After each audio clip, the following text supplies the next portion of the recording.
राधे राधे भक्तों, स्वागत है आप सभी का। तो आज हम महादेव की एक और कहानी सुनेंगे। सोमवार की व्रत कथा सुनेंगे। चलिए शुरू करते हैं। एक बार महर्षि नारद धरती पर घूम रहे थे।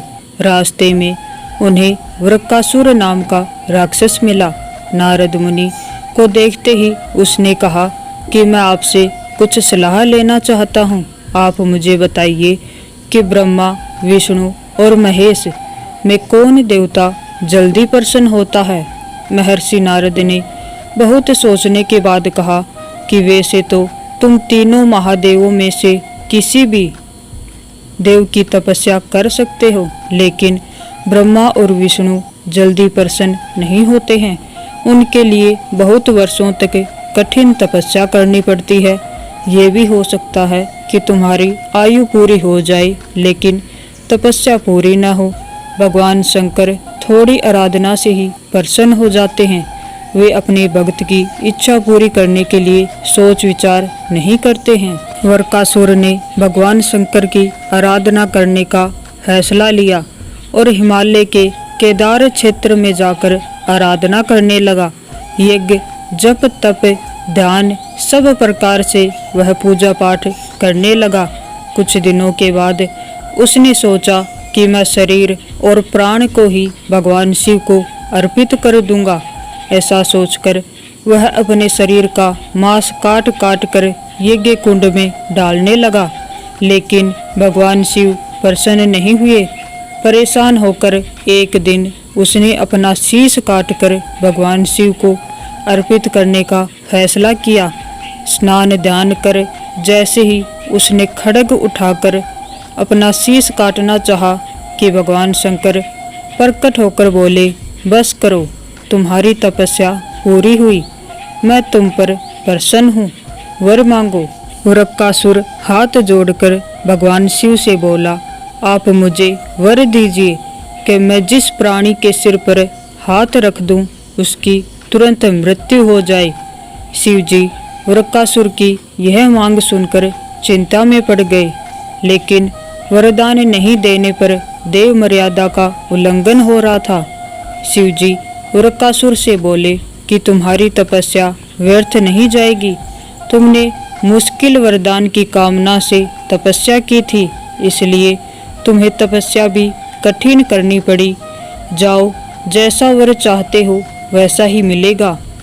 वरदान पाते ही वृक्कासुर की आसुरी वृत्ति जाग गई। उसने कहा कि प्रभु, आपका यह वरदान सत्य है या नहीं, इसकी परीक्षा लेना चाहता हूँ। इसलिए पहले आपके सिर पर ही हाथ रख कर देखता हूँ कि इस वर में कितनी सत्यता है। भगवान शंकर ने सोचा कि यह राक्षस कुछ नहीं सुनेगा। जब वृक्कासुर शिव जी के सिर पर हाथ रखने के लिए आगे बढ़ा तो शिव जी वहां से भागने लगे। इस पर वृक्कासुर का क्रोध बढ़ गया। वह पीछा करते हुए चिल्लाया कि महर्षि नारद की तरह आपने भी मुझसे छल किया है। वरदान की परीक्षा से डर कर क्यों भाग रहे हैं। शिव जी भूमंडल छोड़कर देवलोक तक भागते रहे और वृक्कासुर भी उनका पीछा करता रहा। अंत में भगवान शिव विष्णु लोक पहुँचे और विष्णु जी को अपनी परेशानी बताई। विष्णु जी ने हंसकर कहा कि कुछ भी हो, आपके वरदान की सत्यता तो सिद्ध करनी ही होगी। भगवान विष्णु ने योग माया से एक वृद्ध तेजस्वी ब्रह्मचारी का स्वरूप बनाया और वृक्कासुर की ओर चल पड़े। भगवान विष्णु को जब वृक्कासुर आता हुआ दिखाई दिया तो उन्होंने आगे बढ़कर उसे प्रणाम किया।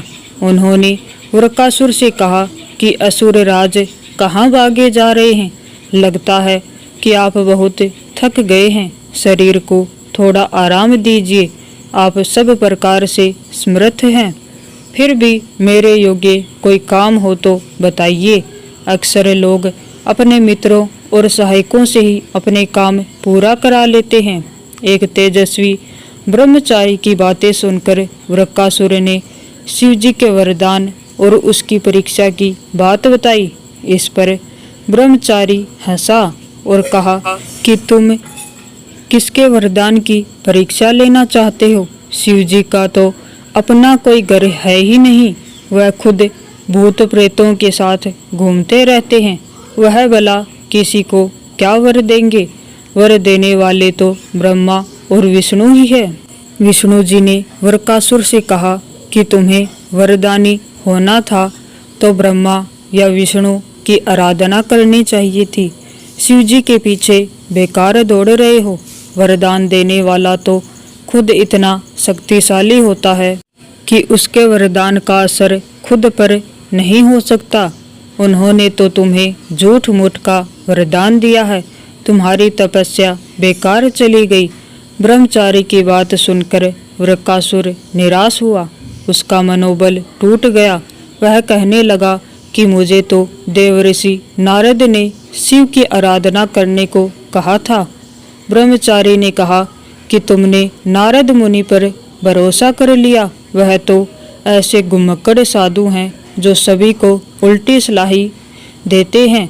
अगर तुम्हें मेरी बात पर भरोसा नहीं हो तो अपने सिर पर हाथ रखकर देख लो कि कैसे शिव ने तुम्हें झूठा वर देकर बहकाया है।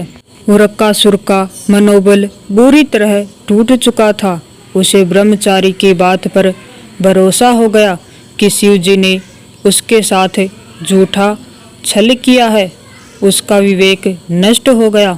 उसने वरदान की सत्यता का परीक्षण करने के लिए अपना हाथ अपने ही सिर पर रख लिया। सिर पर हाथ रखते ही भयंकर अग्निपुंज प्रकट हुआ और वरकासुर उसमें भस्म हो गया। भगवान शिव, विष्णु जी और वरकासुर की इस कहानी से जीवन में अहम सार छुपा हुआ है। कहानी सीख देती है कि बिना सोचे विचारे किसी को कुछ देना और पाने वाले का कृतघ्न होकर दाता को ही संकट में डालने का ऐसा ही नतीजा होता है।